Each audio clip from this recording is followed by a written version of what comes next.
the spring of 2009, Brittanee Drexel was 17 years old, nearing the end of her junior year of high school at Gates Chili High School in Rochester, New York. She was the oldest of 3 kids and was known to have a very spunky, outgoing personality. Brittany was a talented soccer player and made really good grades.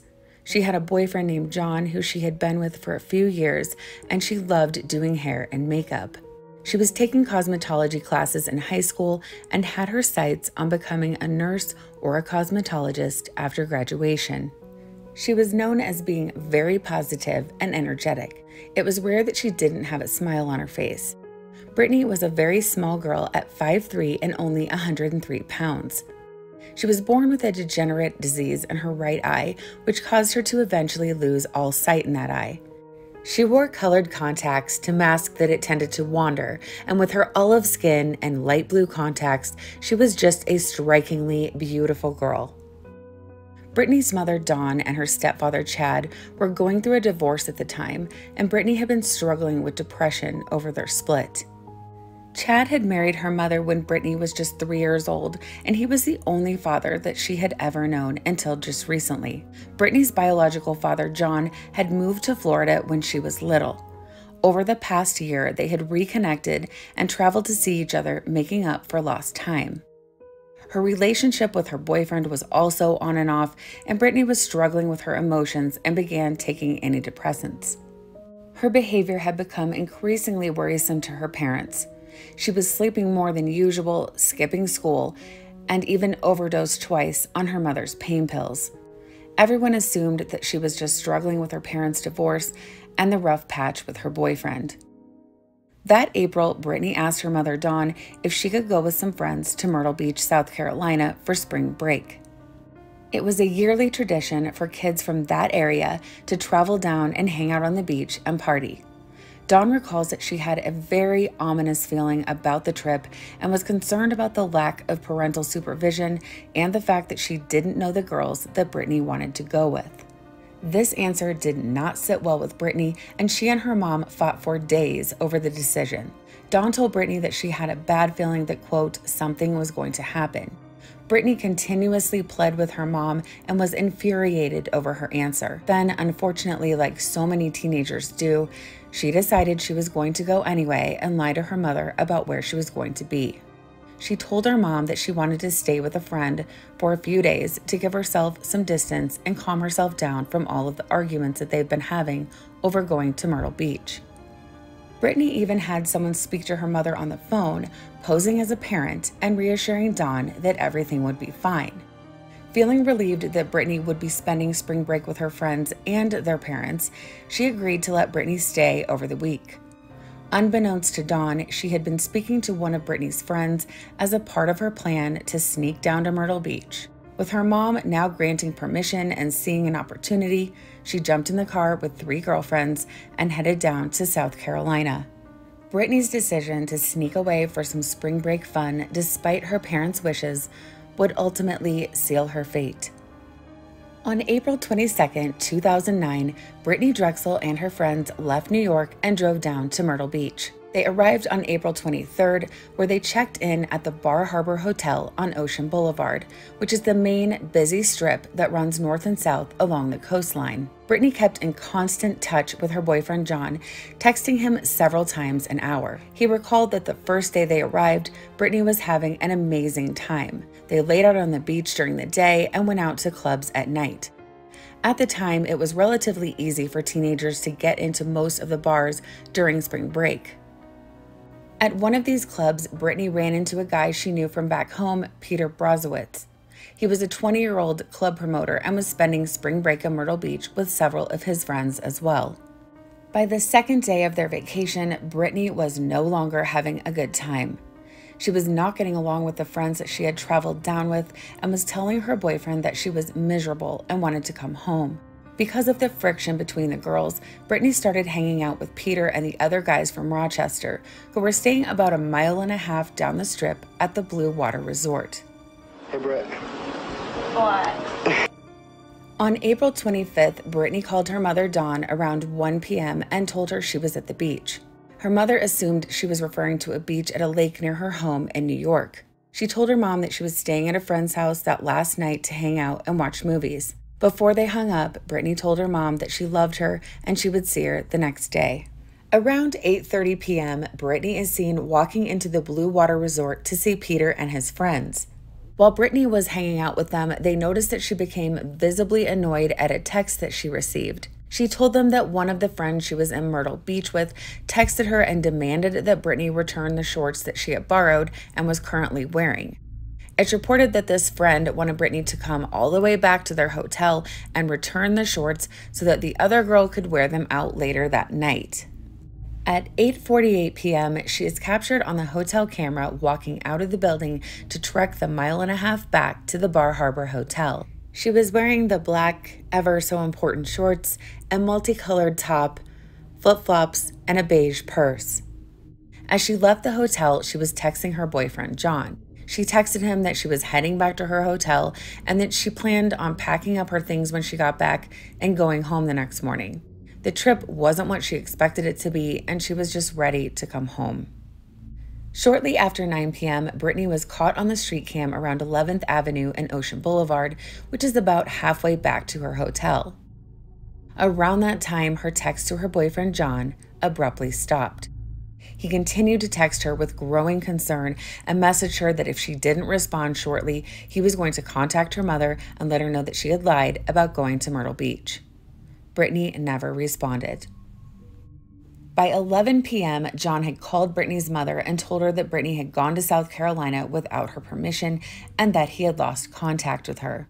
Dawn's first reaction, of course, was rage that Brittany had dared to go there without her permission. However, that quickly changed to dread when she realized that no one knew where her daughter was. She and Chad started calling and texting Brittany's phone. She said that at first it would just ring and ring, but eventually it just started going straight to voicemail.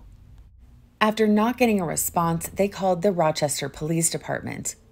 They also had a friend in North Carolina drive to Myrtle Beach at 5 a.m. and find the friends that Brittany was staying with. Even though Brittany had never returned to her room the night before and all of her belongings were in there, her friends did not seem concerned at all and didn't report her as missing. After hearing this latest update, Chad and Dawn Drexel, with a few of their other friends, headed down to Myrtle Beach to look for Brittany. Dawn also spoke with the friends that Brittany had stayed with, and she received the same response. Brittany was reported missing to the police in Myrtle Beach during the early morning hours of April 26th. Police immediately began tracing her last steps and tracking her cell phone. When police went to the Blue Water Resort to question the 5 men that Brittany was hanging out with the night before, they were told that Peter and his 2 friends checked out at 1 a.m. to head back to New York. After police made repeated attempts to question Peter regarding Brittany's disappearance, Peter retained an attorney, which raised suspicion with many people. Meanwhile, police were able to uncover some new clues through Brittany's cell phone pings. At 9:27, shortly after Brittany stopped texting her boyfriend, her phone pinged in Surfside Beach, which is 7 miles south of Myrtle Beach. It was clear that sometime between her last text and this ping, something had happened that caused Brittany to be traveling in the opposite direction that she had been walking at a fairly high rate of speed. The last ping from her phone was from a tower near the North Santee River near Georgetown, South Carolina, which is about 40 miles south of Myrtle Beach. After that, Brittany's cell went dead and the trail went cold.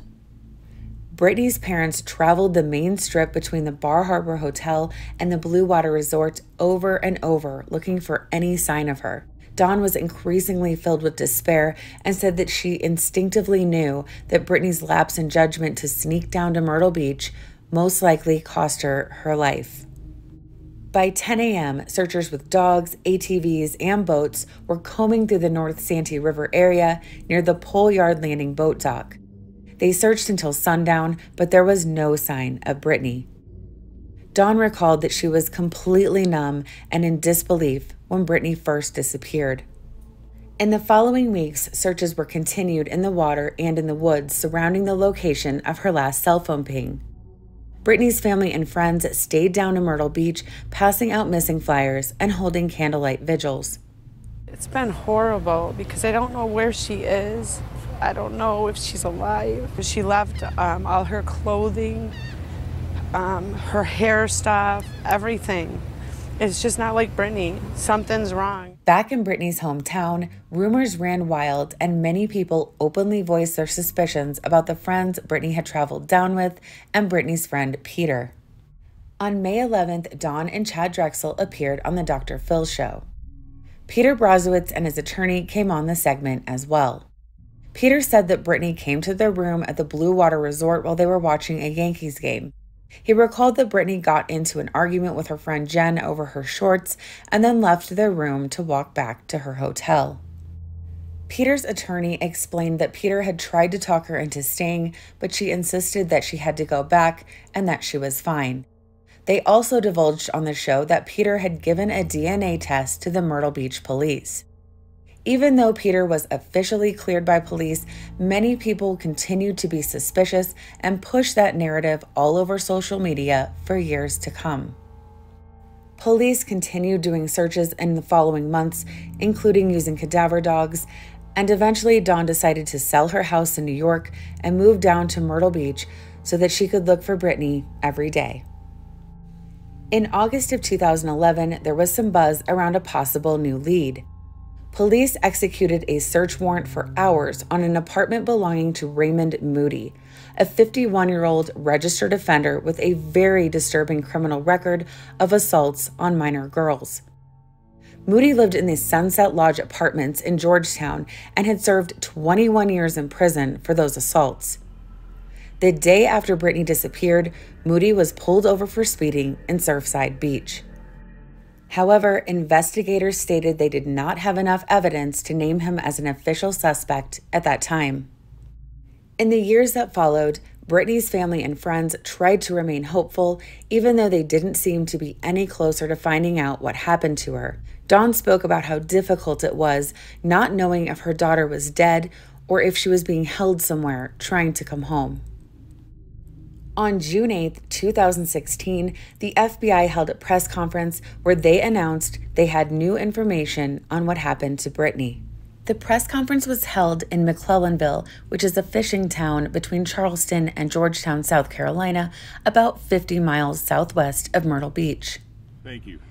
My name is Dave Thomas, the special agent in charge for the FBI here in South Carolina. And I echo the comments. I appreciate the family being here, the media being here. And the FBI has been involved in this investigation with our closest partners, Mark Keel with SLED, Sheriff Berkeley County, Charleston County, Warren-Gall, Myrtle Beach asked us early on to help and see if the FBI had any resources in this investigation.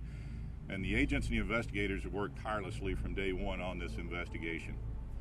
What we've come to discover through the course of the investigation now is that Brittanee Drexel did leave the Myrtle Beach area. We believe she traveled to this area around McClellanville and the North Charleston, South Georgetown area, and we believe she was killed after that. We're here today seeking the help from the public, from you, the media, and helping us get the word out about that. We know this is a great community. We know there's great people here. We know there's people that saw something, heard something, that has information that could lead us to closing out this investigation and bringing closure to this family who's dealt with this awful tragedy. And anytime you work an investigation like this, they're extremely difficult. And we understand, and I said we've looked at thousands of leads so far, but there's still information that we need. I've been authorized by the director of the FBI to offer a $25,000 reward leading to the arrest and the conviction of those responsible for killing Brittanee Drexel. The new information had come from a prison informant, Taquan Brown, a prison inmate serving 25 years for manslaughter in an unrelated case. He told investigators that he personally witnessed what happened to Brittany on April 27th, just 2 days after her disappearance. Taquan Brown claimed that he was bringing money to a man named Sean Taylor at a stash house in McClellanville. According to Brown, Sean Taylor's 16-year-old son, Timothy Deshawn Taylor, was also present. He alleged that while he was there, he witnessed Brittany being assaulted by Timothy Deshawn and that at one point she broke free and ran out of the house. One of the men chased after her, and after she was brought back inside, he claimed he heard gunshots. He then added the horrific detail that she was disposed of in an alligator pit nearby. Dawn states that she was so upset while she listened to the FBI's new details that her husband had to speak for her. Adding to suspicions, Sean Taylor, Timothy's father, had been arrested in July of 2010 after he was accused of attempting to kidnap a 20-year-old woman in Myrtle Beach in front of the Blue Water Resort. However, the charges were later dropped when he was seen on surveillance camera 40 miles away at the time of the alleged abduction. In November of 2016, Dawn started a foundation called Brittany's Little Angels to provide long-term advocacy services and support to families of missing children and human trafficking victims. She knew what a tremendous emotional and financial toll was involved in looking for a missing child, and she wanted to be able to help others. The FBI's version of events quickly became the widespread accepted belief of Brittany's horrific outcome. It sounded like something straight out of a horror movie, and Dawn spoke about how hard it was to know about the suffering that her daughter went through in her final days. Timothy had served 5 years for driving the getaway car in a 2011 armed robbery, and after Taquan Brown gave his statement to investigators, he was hit with federal charges for the same robbery. Timothy accused investigators of bringing the charges against him in an attempt to get him to give information on Brittany's disappearance.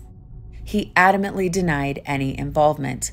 Despite the shocking version of events by the FBI and the subsequent media frenzy, no formal charges were filed and no arrests were made for Brittany's murder. Dawn stated that after those shocking revelations were released, she didn't hear from investigators again. In May of 2019, the abandoned, rundown house in McClellanville mysteriously burned down. Investigators called the fire suspicious, considering no one lived there anymore and there was no power running to the house. Many people following Brittany's case found the fire to be even more evidence supporting the prison informant's version of events. For the next 3 years, Brittany's case seemed to get stale again. Then, in May of 2022, investigators dropped the bombshell news that a suspect had been arrested in Brittany's disappearance. Good afternoon. Thank you for being here today. My name is Carter Weaver, and I'm the Sheriff of Georgetown County. The purpose of this press conference is to address recent law enforcement activity within Georgetown County as it pertains to the disappearance of Brittanee Drexel. Miss Brittany was reported missing from Ocean Boulevard in Myrtle Beach, South Carolina on April the 25th, 2009, approximately 33 miles north from where we are today. Originally, a task force was created and staffed by agencies from Erie and Georgetown County to investigate the disappearance of Brittany. That was 13 years ago. Brittany's mother, Dawn, and Chad, and Father John were promised that every resource would be used to find the answer of what happened to Brittany, where did it happen, how did it happen, and why did it happen. The why may never be known or understood, but today this task force can confidently and without hesitation answer the rest of those questions along with the who is responsible. The who is Raymond Douglas Moody, who lives at 5502 Rose Hill Road in Georgetown, South Carolina. His date of birth is May the 9th of 1960, and he is a white male with an extensive sex offender criminal history. The Georgetown County Sheriff's Office charges against Mr. Raymond Moody are murder, kidnapping, criminal sexual conduct in the first degree. All of these charges occurring within the jurisdictional limits of Georgetown County, all of which occurred on April the 25th of 2009, and all of which detail Brittanee Drexel as the victim. Charges against Raymond Moody were made possible through investigative findings and evidence that led us to a possible site where Raymond Moody buried a deceased Brittanee Drexel on or about April the 26th of 2009. Human remains were discovered at that location on May the 11th of 2022. The remains were recovered by the FBI's evidence response team and transferred to Georgetown County Coroner Chase Ridgway. Coroner Ridgway, along with the Charleston County Coroner's Office, positively identified through dental records the remains we found were indeed Brittanee Drexel. Investigators were vague about the details, but announced that Moody was arrested on May 4th for obstruction of justice and that he had confessed to Brittany's murder. He admitted that on April 25th, 2009, he was somehow able to coax Brittany into his car as she was walking back to her hotel. Once he got her in his vehicle, he drove her down to the North Santee River area, where he assaulted and then strangled her. He then buried her in the woods 35 miles away. Moody was arrested for the first time in 1983 when he lived in California. His victim was only 8 years old. After he served 21 years in prison, he moved back to his hometown, Georgetown, South Carolina, in 2004. On January 24, 2005, 28-year-old Crystal Souls disappeared from Shaw's Corner Store in Andrews, South Carolina. Andrews is about an hour south of Myrtle Beach, but only about 20 miles from where Brittany's cell phone last pinged. Over the years, Brittany and Crystal's families have become close, bonding over the disappearances of their beautiful daughters. Moody has been named as a person of interest in Crystal's case, but nothing further has developed. Moody was arrested once again in 2008 and charged with disorderly conduct and indecent exposure. In the spring of 2009, he moved into a motel near Myrtle Beach, one day before Brittany arrived on spring break. Dawn described the news of finally finding Brittany as bittersweet. I want to thank those of you in the media that kept Brittany's story current and didn't forget about her or our family. I want to thank the many volunteers that helped search for Brittany and answers with us. You have all inspired me and the investigators to keep going. I am comforted by everyone who has been a part of our lives and those we have met along the way. This is truly a mother's worst nightmare. I am mourning my beautiful daughter, Brittany, as I have been for 13 years. But today, it's bittersweet. We are much closer to the closure and the peace that we have been desperately hoping for.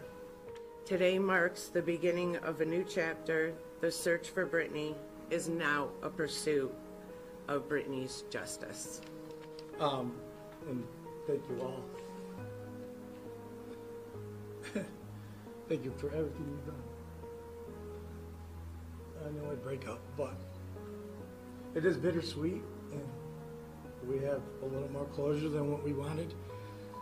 Weighing this all out is tough on a dad, tough on a mother, but having faith and hope is what's going to guide us through the end result. Last thing I'm going to add is there's several different law enforcement here, several different divisions, several different types. And being paramilitary, you're working Army, Navy, Air Force, Marines together as one to find one person. That's basically what they did. And that's incredible. So guys, Thank you. Thank you to all of you. good. Brittany's remains were finally sent home to New York, and her family held a celebration of life ceremony on June 11, 2022, in Rochester, New York. The church was filled with friends and family sharing their best memories of Brittany. You guys do have kids. The best thing I could have done is protect these guys. Sorry. 13 years later, and I'm wearing your remains around my neck. We loved doing hair and makeup together. You'd get mad at me for taking your shoes because we were so close in sizes, me, you, and Mom, or your hair straightener or blow dryer, because I could not find mine. Brittany would want to be remembered as the person she was before she went missing and before this tragedy happened to her. So what I want from all of you is a smile, not a tear. Brittany would light up every room and every person she has ever crossed in her life. The 13-year search for Brittanee Drexel has left a long trail of false accusations, dead ends, and exhaustive searches. However, now the Drexels are able to have some type of peace in knowing Brittany's fate as they await justice against the monster who took her life.